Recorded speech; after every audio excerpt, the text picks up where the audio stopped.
So for the upgrade credit card, they do not allow balance transfer at all, but you can circumvent the system. All you have to do is request a loan against your credit limit using the funds to pay off a debt or another credit card. So request the money, and then you could just pay down that loan over time. So just request the loan against your credit limit, and then you can use that loan to pay off the credit cards, and then you guys can just double back and just pay off that loan.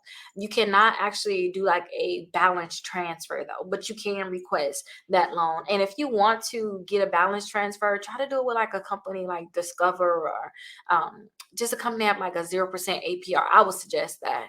Now I showed you guys that account with Discover already. Let me share it again, because Discover, they have the balance transfer option. So you guys can do a balance transfer with them, 0% APR for 15 months on purchases and balance transfer. It's like 4 different cards where you can do this. So 1, 2, 3, 4 of their different cards, and you guys can just click right here, check now to see if you can pre-qualify for their credit cards. But I would do one of them credit cards that like have 0% intro APR on a balance transfer, because if you request money, I think that's going to be considered a cash advance.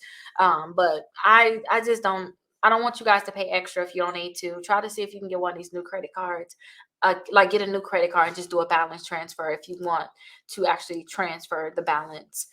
Or you can just request that loan. Just like they said too, just request